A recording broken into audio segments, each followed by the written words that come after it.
Good day, friend, and welcome to the dark side of the autistic community. I'm Thomas Henley, and today we're going to be having a look at a video from the lovely mom on the spectrum, Taylor Heaton, who's also been on the podcast. Highly recommend you go check out their stuff and make sure you like and subscribe their video. Afterwards, the link will always be down in the description. Today's topic is the autism/COVID connection. Let us get into it without further ado. Oh, Taylor's great. Hi, I'm Taylor with Mom on the Spectrum, and today we're exploring why autism numbers seem to be higher post-COVID. If you're like me, you've probably noticed that autism content has been seeping its way into different corners of the internet.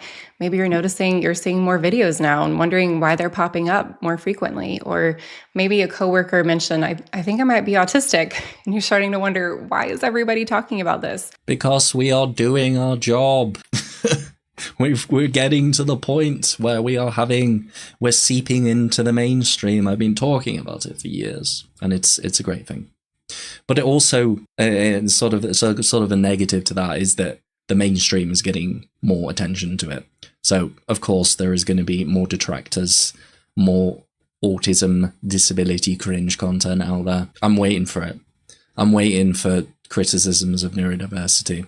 It's gonna be great. I'm actually genuinely looking forward to doing a little bit of battling, doing some debates, going on some pods, you know what I mean? Looking forward to it. Well, it's not all in your head. I looked up some numbers, and in 2020, the hashtag autism was viewed on TikTok, 11.5 billion times. And then last year in 2023, just 3 years later, the same hashtag was viewed 38.8 billion times. So in that 3-year time span, tripled the amount of views that the autism hashtag had. So there's definitely something to this. Let's talk about it. But first, I want to make sure you know about a free resource that's available to you. I made for you. It is the ultimate guide to understanding autism. As a late diagnosed autistic mom, I tried to take out a lot of the legwork that I went through when I was diagnosed about 4 years ago. And I took the top 40 terms that really helped open my eyes to the autistic experience. I put it in simple terms, simple definitions, and made it colorful because I love colors, if you can't tell. And there's a link to that free resource in the description there for you. I do not enjoy colors, as you can tell. Oh my lord. Yeah, highly recommend you doing that. I will perhaps try to remember to put that link to the thing in my video as well. But please do go check their video out after this. They put a lot of work into creating original content, and I am but a streamer. Last thing, keep in mind, this is not medical advice. I'm not a doctor. But as an autism educator, I do get to work with the autistic community pretty much every day. And for the past few years, I've run support groups that have allowed me to really gain a lot of insight into common patterns between us. One of those common patterns seems to be that for many of us, we started suspecting that we might be on the spectrum during a big life transition. So getting married, getting divorced, having kids, buying a house, graduating college. No, for sure. The documentary that I did called Asperger's in Society, a little bit of a dated name. We dived into that with a quite an elderly sort of autism advocate called Peter Bainbridge, who basically works with, it's kind of like social services. He mediates between autistic people and rental places, the houses, between law, things of that nature. Does some really amazing work. Very quirky individual, very cool. Very late diagnosed. And yeah, he was talking very much, and I listened with bated breath, and obviously had to edit it. And so I've heard it a lot. And it really does, for a lot of people that I've met, people that I've talked to, it does seem that it delving into autism occurs after a particularly negative life experience. It could be anything, really. And generally, when we have something bad like that and we're in a really awful state, we try and figure out what is occurring. And sometimes we find autism, and it makes sense. And sometimes we find other things, and it doesn't make sense, and we get misdiagnosed. And sometimes we don't do anything, and we power through it, and we continue to have those potential struggles happening. I firmly believe that the lockdown and people spending way more time online has pushed awareness on autism. which then has helped people discover their neurodiversity. Yeah, there is a potential for that. I think it's just generally that, it was once a small community, and a lot of advocates of or social media influencers and people online have taken it into their own hands in educating people about autism because the school system do not. It's just had effects, and it's just generally been growing, and people spend a lot more time online during COVID. There may be some aspects of potentially enjoying the isolation to a certain degree with autism. Well, I don't know about other communities, but I'd imagine that generally all online activity spiked during COVID. All of these things throw our routines into a blender. They totally change the expectations placed on us. And more than anything, it can make it very apparent that maybe the demands in our life have exceeded our capacity. Yes. We were used to doing things one way before, but now that we have to totally rethink things, maybe you can relate to this, our bodies might start to shut down. We might start to have like random illnesses and getting sick, ending up in the doctor more during these big transitions because we've got the burnout, we've got the fatigue, the acute version of burnout. Makes sense. It does. Because our body's saying, look, I'm trying to handle these demands, but it's too much. This is all that I can do. COVID obviously was a huge life transition for all of us. It was a huge shock to the system, and it really caused a lot of introspection. Now, there were some specific things that caused many of us to come to this realization that we might be autistic during COVID, and I wanted to share a few of those things. So one big thing was the mask, right? For so many of us, a lot of our sensory issues maybe came to the surface whenever we had to start wearing a mask. Why is this so hard? Why am I so frustrated about this? Why do other people seem to be able to tolerate this better when it's all I can do to not just take it off and throw it down on the ground and stomp on it? Conversely, because autism is a spectrum, some of you may have been thinking, I love wearing a mask. I love wearing it because it protects me from germs. It kind of puts a shield between me and the person in front of me. It makes me feel. I think that's a little bit more related to like OCD, which does have a crossover with autism, but I understand what they're talking about. I don't know. I think it's nice to interact with people who have a mask on because they can't express as much on their face. They don't really have as many routes to using indirect communication, and so they have to be a bit more direct. And I have found that. And it generally just makes communication with autistic individuals a lot easier, Do you guys feel that too? Thomas should make a prism emoji. You can't own a prism. We could make it our own though, couldn't we? Have you got any suggestions? Maybe we could rethink my logo. We can make it a prism. If any of you guys are graphic artists, send it to me inbox if you want to, of course. Or you could keep it for yourself. Feel safer. It makes me feel more secure. We all had different kinds of experiences with the mask. It brought things out of us. Somebody else mentioned. Yeah. I really enjoyed the aspect of being able to stick my tongue out at people without them knowing. Someone says something that I didn't like. Don't do the eyes. You've got to maintain the eyes properly. Giving away my secrets. Else mentioned that not only was it really difficult to wear the mask, it helped them realize how much they depended on reading other people's lips. So rather than making eye contact, they realized that when they talk to people, they watch their mouths. And that was their first insight into understanding that they had auditory processing disorder, which can go hand in hand with autism a lot of times. Mm-hmm. So the mask was a big realization for many of us. Another big thing.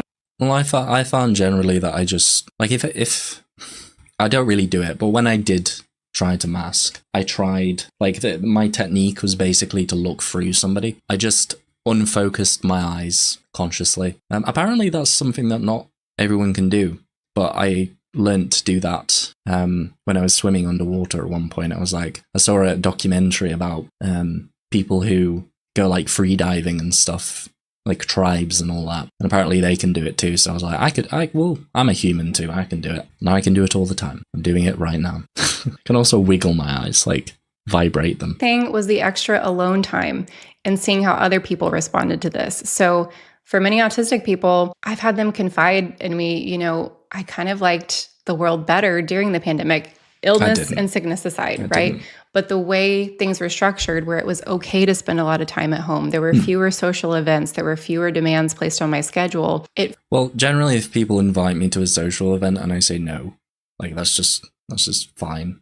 Like I don't have any friends that are like, ooh, why you go to that social event, you know? I mean, to be honest, a lot of people know that I'm autistic, but I never really have that experience. I just generally do what I want. People understand. Obviously, I bring the life of the party whenever I do show up. It felt a lot safer. It felt a lot more tolerable and even enjoyable for some autistic people. And so all of that alone time and personal space might have given some of us a feeling of more rest and rejuvenation. Again, conversely, you might have been sharing that space with other people that you had to try to make peace with, and you might have realized I think that's why I didn't enjoy it. I was dating someone at the time, and I'd never moved in with someone because I didn't know if it would be something that I wanted. And I did move in with them, and it was awful. It was the worst idea ever. Not a good idea. Maybe that factored in, but I'm also not an introvert. I'm kind of in the middle, so I do need social interaction with like more than one person, preferably in person now and again. Just how important that private space is to you. You know, if you're not getting that personal space to yourself every day and you're sharing it with other people, why is this affecting me so much? Starting to realize, wow, maybe I really do need a lot of alone time. Why is that? Is there something wrong with me? And I think for me, on that note, I started realizing how much alone time I need to just process my day. Like before I talk to other people, after I'm done with my work, I kind of just need to sit and zone out. And during the pandemic, it was like every day was just, sitting and zoning out to some capacity, right? And so it started to become really confusing of like, how do I process my day, and where's that space that I can go to feel like. I think, one thing that I really encourage anybody who's just starting off in the autism journey is to understand the concept of transition times. The transition between the end of an activity and the start of another activity. For a lot of people, it doesn't take too long to do that, to go from one to another. For a lot of autistic people, that transition time is much longer. And if you try and force it too much, you end up dysregulating yourself a fair bit and causing anxiety, So that's definitely something to pay attention to. Very underrated aspect of autism, I would say. Definitely has a massive impact on me. Tends to be very, very long, like a really, really long transition time if I'm not doing the best. So you got to sort of give yourself space in your schedule if you are making a schedule, and make sure you go a bit easier on yourself, for sure. You don't need to change your username. I just thought it was funny. I just had a call with Amazon about a return window extension that I already requested yesterday. It's tough to get anything done. Oh. Chesney says, I thought sitting in a car 30 minutes after getting somewhere was normal. Yeah, I relate. Yeah, indeed. Well, I relate heavy with that. Like, I can get regulated and come back to myself again. Also, autistic people quickly realized, and again, these are generalizations, so you might have a different experience, but quickly realized that working at home was so much more preferable to the alternative of going into the office. Less social interaction, more stability, more familiarity with the environment. You can use sensory supports easily, even if you didn't know you were using them. Maybe you're sitting at your desk with your blanket and your stuffy and, all of your little fidgets, everything you had, and it just felt, this is my space and I can do whatever. Yeah, I think it really depends on how conscientious you are. Sometimes people do need an external force encouraging them to work, and sometimes a changing environment is beneficial, kind of helps our brain adapt and think about what we should be doing in a certain environment, It's why people say, use your bed for sleep and intimacy. I do not do that. I have a light that I change the color of depending on what I'm trying to do. You got to think smart, not hard. It doesn't really apply here. Do whatever I want with this space, and it just felt like the world kind of opened up to you. Why don't we always do this? Also, our routines were the same every day. That can be very comforting to an autistic person. We wake up, we know what to expect. And while some people can be boring, this was monotonous and overwhelming in a negative way of like, oh my gosh, break it up. Like something has to change, something has to be different. For many autistic people, this was a welcome change of, yeah, I know what to expect every single day. And I know who's going to be in my house. And I know that I'm not expected to be anywhere else. There were fewer social engagements or none, right? And then if there were social things online, you could turn your camera off and not be seen. Yes. That is, my God, that is one of the things that made the most impact on me when I was working for that charity organization. I think I was there for 2 or 3 years. Basically, because we were doing a lot of stuff online instead of in person, I found that it actually exhausted me more. Like it made meetings and stuff a lot harder for me if I had my camera on. So being able to turn my camera off was really helpful. And even to a certain extent, the group that I was a part of, that I was sort of generally co-hosting and sometimes hosting, and sort of a peer support group, we started to sort of gain quite a few people who would otherwise probably not want to be a part of a group, because at that time it was kind of expected that you had your cameras on and you had your microphone on. A lot of people didn't like that. Like some of like the employers and stuff, not the employers. Some of the people in the organization found it a bit hard to adjust to, but over time, like it worked for them. And eventually, people who were a part of the meetings for a while would sort of turn the mic on sometimes, if they felt comfortable to sort of contribute to whatever we were talking about. And it was really good. And it made the actual thing very, very accessible to people who perhaps don't have, that sense of kind of community and group. And it was really beneficial to people. And NDTI, if you want to check it out, amazing place. If you are, I think maybe the program is stopping now. That's unfortunate. But they do really, really great work, and they had a team of autistic people who did sensory sort of evaluations, and they put together this report called the It's Not Rocket Science report. Really worth having a look at if you want to basically do like an audit of your home or a certain workplace or a certain sort of residence to make sure that it's not provoking any adverse sensory reactions. Really great thing, for sure. Helpful for me, even. There's going to be a lot more experiences there, because I've also heard from autistic people saying that Zoom calls are the worst ever for them. It's like the worst sensory experience. But I have to say, I think I have negative sensory Zoom experience. I used to be a flute teacher, and I taught virtual piccolo lessons during the pandemic.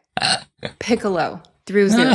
That is like the ultimate worst sound that you can hear through Zoom. Yeah. Challenge me if you'd like, but you're going to have to really bring it if you have something that is going to knock piccolo down a peg, because it was awful. So Zoom meetings brought up a lot of questions for some of us. Why am I responding in this way?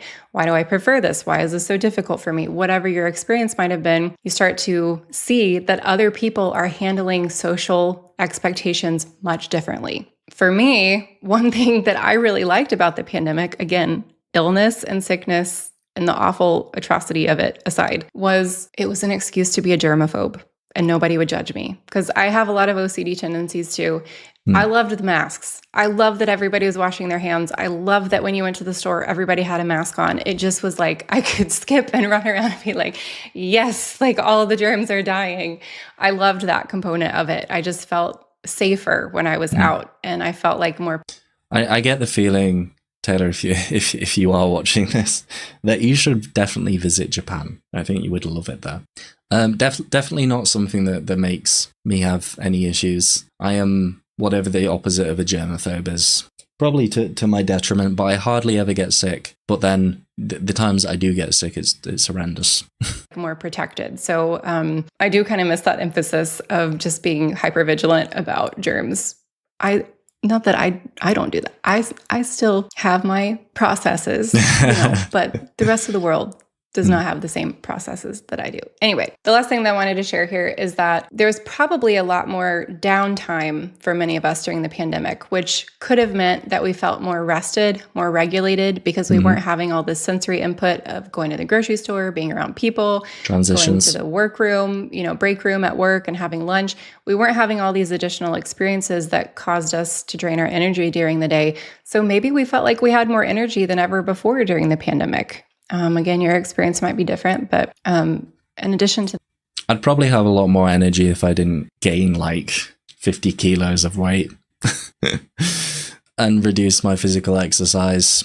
I think that definitely made me a little bit more sluggish than I ever have been. In addition to that, energy being more, I also feel like there's probably something to eating at home more. I know studies have been done on that when we eat at home, it's usually a healthier, more nutritious meal, and probably doesn't have all of the same fatty oils that, French fries have been fried in. So I'm not trying to be contrary. I'm just sharing my experience, but generally, when I eat out, maybe not when I get a takeout, like this is kind of different, but generally when I have food out, it tends to be a lot more healthy because I really struggle with that old exec functioning, particularly when it comes to cooking. It does not vibe with me very well, and so anything that I would make would be incredibly plain and unappetizing, and potentially have a lot less ingredients in it.